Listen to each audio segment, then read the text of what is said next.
As we just mentioned, traditional thinking and planning falls short because of accumulation concerns and our flexible currency. But another reason is the average rate of return factor. People have been taught, And most believe, that if they grow their money at a certain rate of return, then all will be well in the future. average rates of return are obviously used by planners as a barometer of how you're doing over a period of time.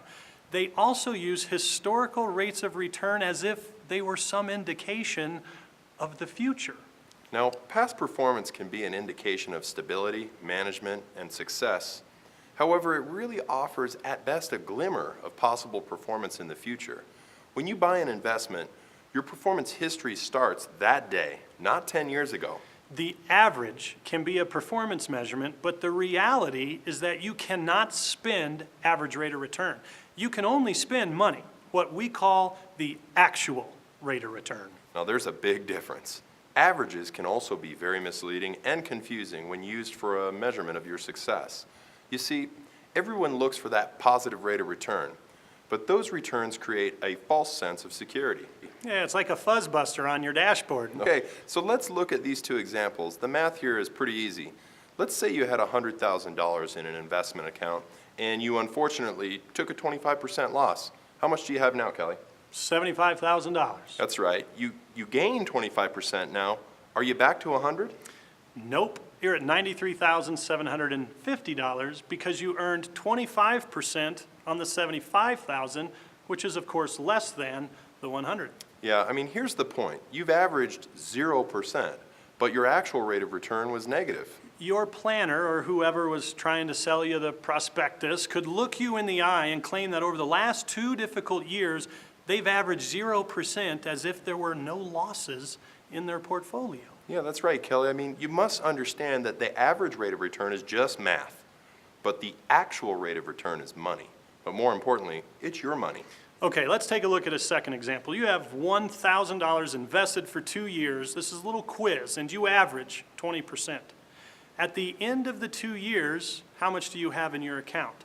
$1,440, $1,200, $800, or zero? Well, Kelly, most say that's how we're taught to treat average rate of return, that the $1,000 at 20% earns $200 in year 1. The $1,200 at the beginning of year 2 then earns another 20% or $240, so the total would be $1,440. Here's the thing. All of those options are mathematically right. And we only deal in math, not concept, hope, potential, or any maybes. You could end up with $800 this way. The first year, your investment doubles to $2,000, a 100% gain. Has that ever happened? Sure it has. And what do they tell you to do with that gain? Keep it in, right? Ride the wave.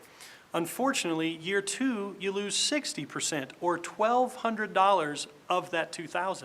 This leaves you with $800 at the end. Yeah, that's right. And the advisor could look you straight in the eye and claim that they've averaged 20% return over the last 2 years.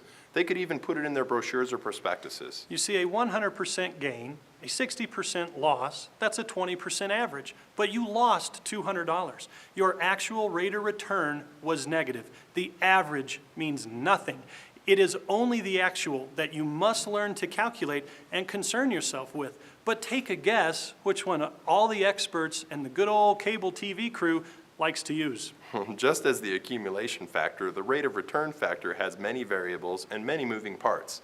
Traditional thinking cannot control and predict a future outcome of all these variables successfully. And if they continue to use average rates of return, it's misleading at best. Like we promise in our Who We Are video, what we'll do for you is provide education, calculation, and analysis for free. We just ask that you keep drinking the financial caffeine. Income planning. Effective, efficient strategies for both the accumulation and distribution phases without the downside risk. It's what you need and deserve.